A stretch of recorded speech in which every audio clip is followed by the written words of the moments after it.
Ever feel like your brain is playing a cruel trick on you? You sit down, ready to conquer that big project, and suddenly it's like your motivation just vanishes. It's a feeling we all know too well, that invisible wall between us and that flow state. Yeah. But, here's the thing. That initial struggle to focus, Yeah. it isn't a sign of weakness. Oh. In fact, it's actually a crucial part of the whole process. And understanding the neuroscience behind it can completely change your approach to motivation. So you're telling me that feeling of frustration when I can't seem to get started Yeah. is actually normal? Totally normal. That's a bit of a relief, Yeah. to be honest. Yeah, But how does that work? exactly. Well, it all boils down to how our brains are wired for achievement, right? You see, when you first try to focus, it's completely natural to experience a surge of agitation, even stress or confusion. Okay. It's like your brain is revving its engines, preparing for a mental workout. Okay, that makes sense. It's like expecting to, sprint a marathon without any warm-up. Yeah. But what's happening in our brains during this warm-up phase? Think of it as your norepinephrine system Okay. kicking into gear. Norepinephrine is essentially adrenaline, Right. and it's responsible for that initial jolt of energy, that alertness that gets you ready for action. So that feeling of restlessness Yeah, is actually my brain getting pumped up. that's it. But why does it feel so uncomfortable sometimes? It feels like I'm fighting myself Yeah. just to get started. Well, because your brain isn't just flipping a switch, right? It's sifting through this vast network of neural pathways, Oh, wow. trying to figure out which circuits it needs to activate Yeah. for this specific task at hand. So it's less about laziness and more about my brain being like a super organized project manager. Exactly. Like your brain is saying, hold on, let me just map out the optimal route before we embark on this journey. Okay. And once those pathways are identified, activated, Yeah. that's when things start to feel smoother and we can tap into that sense of effortless focus. So if norepinephrine is what gets us going, Well- it keeps us going. How do we transition from that initial struggle to that state of flow where everything just clicks? That's where dopamine comes in. Oh, okay. And this is where things get really interesting. Most people associate dopamine with pleasure, right? Yeah. That feel-good reward you get from, say, like a delicious meal Right. or achieving a long-awaited goal. Right. Like that sense of satisfaction when you finally check something off your to-do list. Exactly. But dopamine is actually much more nuanced than that. It's not just about the reward itself. It's about the anticipation of the reward and the feeling of progress we experience along the way. Got it. Think of it as a motivational fuel Okay. that keeps us moving forward. So it's not just about reaching the destination. Right. It's about enjoying the journey and celebrating those small wins along the way. Precisely. And to understand this on a deeper level, let's take a cue from neuroscientist Andrew Huberman. Okay. He uses a really powerful analogy to illustrate how dopamine works. Imagine a thirsty deer searching for water. Yeah. The deer experiences a sense of agitation, discomfort as it searches, Okay. driven by the need to quench its thirst, right? But when it finally finds water and takes that first sip, Yeah. it experiences this rush of dopamine, Okay. a feeling of relief and reward. That's a great analogy. Yeah. So are you saying that our brains are constantly seeking that dopamine hit Yeah. and that feeling of progress is what triggers it? Exactly. And here's the key takeaway. We can actually leverage this knowledge Okay. to enhance our motivation. Yeah, okay. By understanding how dopamine works, Mm-hmm. we can consciously create those dopamine hits along the way, making even the most challenging tasks feel more rewarding. Okay, that's fascinating. Yeah. So how do we do that? How do we hack our own dopamine system to boost motivation? Well, one of the most effective ways is through a concept called self-reward. And it's a lot simpler than it sounds. It's all about acknowledging and celebrating our progress, no matter how small, right? Instead of waiting for that big external reward at the end, like a promotion. Or finishing a huge project. Yeah. We create our own internal rewards along the way. So it's like giving our brains those little dopamine snacks to Exactly. keep us energized and focused. I like the way that sounds. Exactly. And those dopamine hits don't have to be anything major, right? It could be something as simple as finishing a chapter in a book, Yeah. completing a task on your to-do list, Uh-huh. or even just spending, 15 minutes fully focused on a project. It's like we're training our brains to crave that feeling of accomplishment, which Yeah. makes it easier to stay motivated in the long run. Absolutely. But what about those times when we're so focused on the outcome, on that big external reward, Yeah. that we lose sight of the joy in the process itself? I know I've been guilty of that. That's a great point. Yeah. And it brings up an important question about the role of external rewards in our motivation. Okay. While they can be motivating in the short term, think about getting a bonus at work Right. or winning a competition. Yeah. Relying too heavily on them can actually backfire. Really, why is that? Yeah. I would think having those external motivators would always be helpful. It seems counterintuitive, Okay. but when we constantly seek external validation, Yeah. we can become less attuned to the intrinsic satisfaction of the task itself. It's like Right. we're outsourcing our motivation instead Yeah. of cultivating it from within. So instead of finding joy in the process, Yeah. we're just chasing that external carrot. Exactly. And this can lead to a situation where we only feel motivated Yeah. when there's a dangling reward, Okay. which isn't sustainable in the long run. Right. That's why it's so important to cultivate intrinsic motivation. Intrinsic motivation, that sounds like a key concept here. It is. But how do we actually do that? Yeah. Especially when we're faced with a task that feels, difficult or even boring. One powerful strategy is to shift our focus Okay. from the outcome to the process, right? You can't always control the outcome, Right. but you can control the effort you put in, the strategies you use, and the mindset you bring to the task.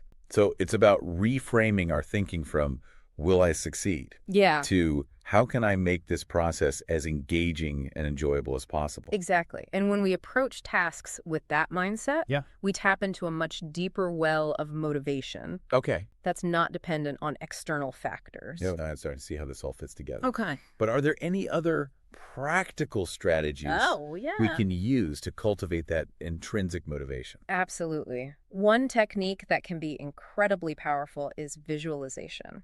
Okay. By vividly picturing yourself Mm-hmm. successfully completing a task Yeah. or achieving a goal, Okay. you're essentially priming your brain for success. So it's like giving our brains a sneak peek of the reward, Yeah, which then motivates us to make it happen. exactly. And it works on a neurological level. When Right. we visualize, we Mm. activate many of the same neural pathways that are involved in actually performing the action. That's incredible. Mhm. So we can actually use our imaginations to boost our motivation. Precisely. And the more we practice these techniques, Yeah. self-reward, focusing on the process, visualization, the better we become at managing our energy and motivation, Yeah. even when faced with challenging tasks. This is making me think about all the times I've given up on something Yeah. because it felt too hard or overwhelming. Mm-hmm. What if I had known about this whole dopamine and norepinephrine dynamic back then? It's never too late to start applying these insights, right? The beauty of neuroplasticity is that our brains are constantly changing and adapting. Oh, wow. By consciously choosing to focus on self-reward and intrinsic motivation, Yeah. we can literally rewire our brains for success. I love that. Yeah. It's like we have more control over our motivation than we realize. Absolutely. It's not about some magical ability that some people have and others don't, right? Right. It's a skill, a process we can all learn to manage. And another key element of that process is understanding the concept of duration, path, and outcome. Can you remind me how that works again? Remember, focus work isn't just about reaching the end goal, Yeah. the outcome, right? It's also about the duration. Oh, How much time we're dedicating to the task and the Mm. path, the steps we're taking to get there. So instead of being fixated on the destination, Yeah, we need to appreciate the journey, right? precisely. By breaking down a large goal Okay. into smaller milestones along the path, Mm-hmm. we create more opportunities for dopamine release. I see. Each milestone becomes a mini celebration, fueling our motivation to keep moving forward. Which brings us back to the importance of self-reward, Exactly. those mental high fives that keep our momentum going. That's it. And it's important to remember that no one else can give us permission to keep going. That's right. We have to grant that permission to ourselves. Absolutely. That's such an empowering reminder. We're in charge of our own motivation. Absolutely. And when we embrace that responsibility, Mm-hmm. we tap into a source of energy and focus that's truly limitless. This is all making so much sense. I feel like I'm finally starting to crack the code of my own motivation. Good to hear. But what about those inevitable days when motivation just seems to vanish? Yeah. Those days when you just can't seem to get anything done. We all have those days. It's important to acknowledge that we're not robots, right? We're Yeah. human beings Yeah. with complex emotions and fluctuating energy levels. So what's the best way to handle those low motivation days? Should we just power through? Not necessarily. Sometimes the best thing you can do for your motivation is to simply take a break. So it's like giving our brains a mental vacation. Exactly. Yeah. It's about listening to your body Yeah. and giving yourself permission to step away and recharge, right? Go for a walk, spend time with loved ones, Yeah. engage in a hobby that brings you joy. Hmm. Anything that helps you reset and come back refreshed. This has been such an eye-opening conversation. I feel like I have a whole new toolkit for managing my energy, motivation, and focus.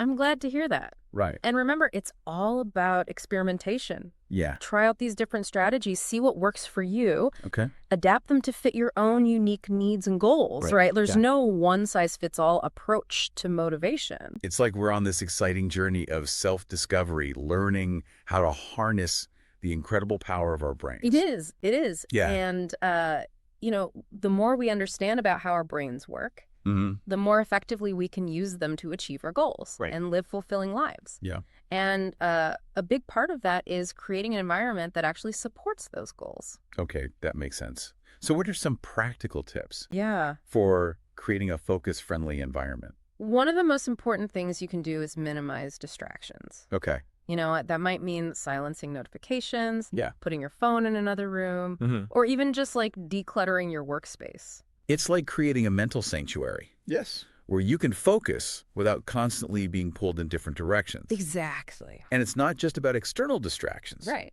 It's also about managing those internal distractions. Those thoughts and worries that can creep in and derail our focus. Absolutely. Oh, I know those all too well. We all do. It's like my brain has a mind of its own sometimes. Yeah. So how do we tame those internal distractions? Well, mindfulness practices like meditation can be incredibly helpful. Even just taking a few minutes each day to focus on your breath Yeah. can make a big difference in training your attention Okay. and developing a greater sense of self-awareness. It's like giving our brains a mental workout. Yeah, exactly. Building those focus muscles. Building those focus muscles. And the more we practice, the Yeah. stronger those mental muscles become. Yeah. And the easier it is to stay focused and present in the moment, Okay. even when things get a little bit hectic. This has been so insightful. Good, I'm glad. I feel like I have a whole new perspective Yeah. on motivation and focus. Uh-huh. It's not about forcing myself to be productive. Right. It's about understanding how my brain works Mhm. and using that knowledge to my advantage. That's exactly it. I'm so glad to hear that. Yeah. And, remember, it's a journey, not a destination. Right. There will be days when you feel unstoppable. Yeah. And there will be days when motivation is harder to come by. Mm-hmm. The key is to be kind to yourself, embrace the process, Yeah. and celebrate every step along the way. Thank you so much for sharing your expertise with us today. It's been my pleasure. This has been an incredible, deep dive into the science of motivation. To our listeners, remember that you are capable of achieving amazing things, okay? You have the power to shape your own destiny.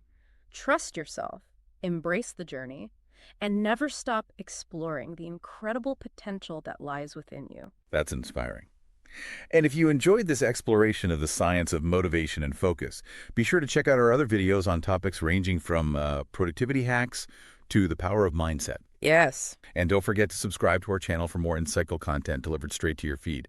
Until next time, keep those brains buzzing.